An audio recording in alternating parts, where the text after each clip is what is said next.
Hi అండి, welcome back to our channel. మన 30 days 30 Nellore రెసిపీస్లో ఇవాల్టి మన 29th రెసిపీ నెల్లూరు ఉప్పు చెక్కలు. పప్పు బిళ్ళలు అంటారు, నిప్పట్లు అంటారు, వేరే వేరే ప్రాంతాల్లో వేరే వేరే పేరుతో పెట్టి పిలుస్తారు. కానీ నేను చేసేది మాత్రం అందరికంటే డిఫరెంట్గా ఉంటుంది అనమాట. సో వీడియో ఎక్కడ స్కిప్ చేయకుండా ఖచ్చితంగా మీరు ఈ వీడియో చూసి మీరు కూడా ఇంట్లో వాళ్ళకి చేసి పెట్టండి. ఇంకా వీడియోలోకి వెళ్ళిపోదాం. అన్నిటికంటే ముందు మేము ఉప్పు చెక్కల్లో ఖచ్చితంగా అల్లం వేస్తాము. అల్లం వేయకుండా ఉప్పు చెక్కలు అసలు నెల్లూరులో చేయనే చేయరు. ఈ అల్లంతో పాటు కొంచెం తెల్లగడ్డలు, ధనియాలు, కరివేపాకు, చెక్క, లవంగాలు, ఎండుమిరపకాయలు ఇవన్నీ కూడా వేస్తారు. ఇవన్నీ ఎందుకు వేస్తారంటే ఇదే మా స్పెషాలిటీ. వీటిలో ఏది మిస్ చేయకుండా నెల్లూరులో ఉప్పు చెక్కలు చేయరు. ఇవన్నీ వేసి ఒక మసాలా తయారు చేస్తారు. కచ్చా పచ్చగా ఉంటే చాలా బాగుంటుంది. అంటే ఫస్ట్ ఈ అల్లం, తెల్లగడ్డ, ధనియాలు, ఈ చెక్క, లవంగాలు వేసి బాగా మెత్తగా అయిపోవాలి. అది మెత్తగా అయిన తర్వాత కరివేపాకు, ఎండుమిరపకాయ వేసి ఇవి ఎక్కువ మెదగకూడదు అనమాట. కొంచెం పొలుగ్గా ఉండాలి. కచ్చా పచ్చా అంటారు కదా, అలాగా మిక్సీ పట్టుకోవాలి. ఎండుమిరపకాయ, కరివేపాకు. కానీ మిగతావన్నీ ఉన్నాయి కదా ప్లేట్లో, అవన్నీ మాత్రం ఫస్ట్ వేసుకొని బాగా మిక్సీ పట్టేసుకోవాలి. అందుకు మిక్సీ కాడేం పోయేది. నేను మిక్సీ పట్టుకొని వచ్చేసాను. కరివేపాకు, ఈ మిరపకాయలు చూడండి కచ్చా పచ్చ. లోపల మా మమ్మీ ముగ్గులు వేస్తుంది.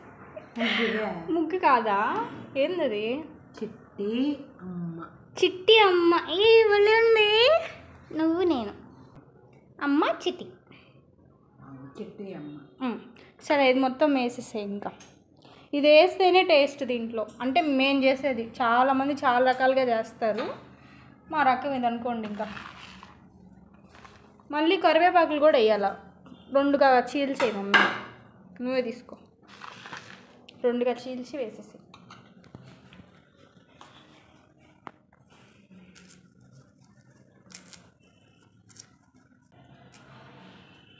చాలే.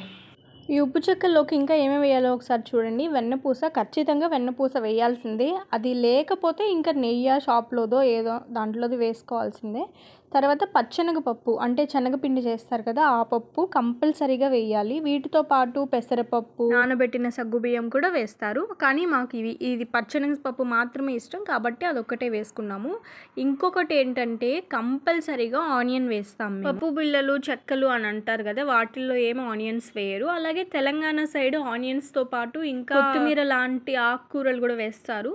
సో అట్లా కాకుండా మేము ఇలా చేస్తామన్నమాట. ఇప్పుడు ఇవన్నీ వేసిన తర్వాత కొంచెం సాల్ట్ వేసుకోవాలి. వెన్నపూస ఎప్పుడు వేయాలంటే లాస్ట్లో మొత్తం డ్రైగా, అంటే ఉప్పు కూడా సరిపోయిందా అని చూసుకొని వాటర్ కూడా వేసి కలుపుకున్నాక అప్పుడు లాస్ట్లో వెన్నపూస వేస్తే ఆ టేస్ట్ అంత బాగుంటుంది అనమాట. ఇప్పుడు మనం ఉప్పు చెక్కలో ఏమేమి వేస్తామో అన్నీ వేసేసాం. ఇప్పుడు ఏం చేయాలంటే అన్నీ ఫస్ట్ డ్రైగా, అంటే వాటర్ లేకుండా ఈ ఎర్రగడ్డలతో పాటు మసాలాతో పాటు మొత్తం పిండంతా కలిసేలాగా బాగా కలుపుకోవాలి. ఇంకా మనం కారం వేయలేదు కదా, మనకు కావాల్సిన స్పైస్ అంతా మనం వేసే ఎండుమిరపకాయల నుంచే మనకి రావాలి.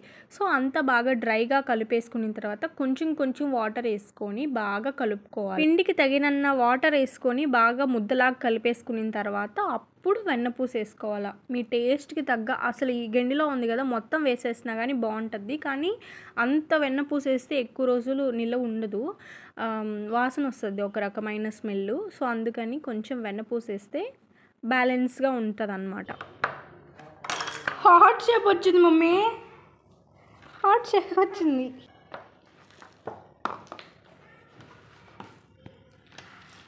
అయితే మీకు ఒక విషయం చెప్పాలి. చాలామంది ఛానల్ సబ్స్క్రైబ్ చేసుకున్న వాళ్ళు కానీ, లేకపోతే వీడియో చూద్దామని ఓపెన్ చేసిన వాళ్ళు కానీ రెసిపీతో పాటు వ్లాగ్ కూడా ఉంది అని అనుకోవచ్చు.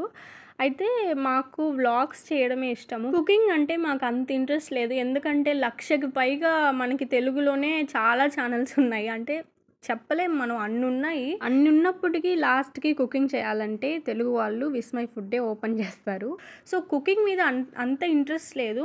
మా థాట్స్ అంతా వేరేలా ఉన్నాయి. ఒకసారి మనీ రావడం స్టార్ట్ అయితే మేము ఏదో చెయ్యాలి, సర్వింగ్, సోషల్ చాలా ఉన్నాయి. అంటే అది కూడా కొంచెం వెరైటీగా అనమాట, అందరూ చేసేటట్టు కాకుండా కొంచెం వెరైటీగా చేద్దామని. కానీ యూట్యూబ్ నుంచి మనీ రావడం స్టార్ట్ అవ్వకుండా మేము అనుకునింది అయితే చేయలేము. ఇప్పుడైతే మనీ స్టార్ట్ అవుతుందో యూట్యూబ్ నుంచి, అప్పటి నుంచి మేము స్టార్ట్ చేస్తాము. అది ఏంటి అని మీరు తొందరలోనే చూస్తారు. అది కూడా ఏమంత దూరం లేదు. కాకపోతే మాకు కుకింగ్ అంత ఇంట్రెస్ట్ లేదు. కానీ ఈ కుకింగ్ వీడియోస్ ఎప్పటి నుంచి అయితే చేస్తున్నామో ఈ 1 మంత్గా రెస్పాన్స్ బాగా వస్తుంది. సో అట్లా అని మేము ఇదే కంటిన్యూ చేయలేము. మా వీడియోస్ కూడా మీరు చూసుకున్నట్లయితే ఓన్లీ కుకింగ్ అయితే ఉండదు. కుకింగ్ ఒక 2 మినిట్స్‌లో అయిపోతది. అయితే రేపటితో మనకి ఈ 30 ఎపిసోడ్స్ కూడా అయిపోతాయి. దాని తర్వాత కూడా మేము అనుకున్నాము 30 టిఫిన్స్, 30 నాన్ వెజ్ ఐటెమ్స్ ఇలా చేయాలని. కానీ ఒక రోజంతా దానికే వెళ్ళిపోతుంది. కానీ నేనిప్పుడు ఎట్ ప్రెజెంట్ చాలా బిజీగా ఉన్నాను కాబట్టి డే బై డే వీడియో వస్తుంది. నాకు తెలుసు మీరు వీడియోస్ పెట్టకపోతే ఏమి అని అనుకుంటారేమో కొంతమంది. కానీ ఎవరో ఒక్కరైనా ఉంటారు కదా డైలీ చూడాలనుకున్న వాళ్ళు, వాళ్ళ కోసం చెప్తున్నాను. డే బై డే వీడియో వస్తుంది, ఖచ్చితంగా చూస్తారని అనుకుంటున్నాము. యాక్చువల్గా మనకి ఎప్పుడో ఒకప్పుడు ఒక వీడియో వైరల్ చేస్తుంది యూట్యూబ్. మాకు అలాగా మా ఛానల్లో అయింది కలర్ ఫిష్ బౌల్ వైరల్ అయింది. 3.7 మిలియన్స్ అయింది. దానికి ఇప్పుడు కూడా చూస్తూనే ఉన్నారు. ఎవ్రీ అవర్ ఒక 1K వ్యూస్ అలా పోతూ ఉన్నాయి. మనకి ఏ వీడియో అయితే బాగా వైరల్ అవుతుందో దాంట్లో ఏ కంటెంట్ ఉంటే అది ఎక్కువ చేస్తే మనకి చాలా ప్లస్ అవుతుంది. ఇంకా ఎక్కువ మందికి రీచ్ అవ్వడము, ఎక్కువ వైరల్ అవ్వడం ఇలా చేస్తుంది యూట్యూబ్. కానీ కలర్ ఫిష్ బౌల్ అవ్వడం వల్ల మేము మళ్ళీ ఇంకా దాన్ని టచ్ చేయలేకున్నాం. దాని గురించి ఏమని చేస్తాను చెప్పండి. చేయక యూట్యూబ్ వాడు అదే చేశాడు. దానికోసం ఇప్పుడు అక్వేరియం షాప్ పెట్టలేము కదా. సో అందుకోసం నెక్స్ట్ వీడియో కోసం వెయిట్ చేస్తున్నాం మేము. అట్లీస్ట్ ఈ కుకింగ్ అయినా వెళ్తే ఒక వైరల్ అయితే ఇదైనా ఒక మేనేజ్ చేయొచ్చు అలాగా కంటిన్యూ చేస్తూ. అయితే ఈ వీడియోని ఎవరైనా క్రియేటర్స్ చూస్తుంటే నేను మీకు ఒకటి చెప్పాలి. ఏంటంటే ఎవరైతే వీడియోస్ అంటే యూట్యూబ్ చేయాలనుకుంటారో రెగ్యులర్గా వీడియోస్ పెట్టాలంటే డే బై డే అయినా పెట్టొచ్చు. కానీ day by day life long కంటిన్యూస్గా పెట్టాలి అలాగనమాట. సో అది నేను తెలుసుకునింది. అందుకే నేను ఒక 2 months నుంచి ఫాలో అవుతున్నాను. సో ఈ వీడియోకి ఇంతే. మిగతాది రేపు మాట్లాడుకుందాం లాస్ట్ వీడియోలో. బాయ్.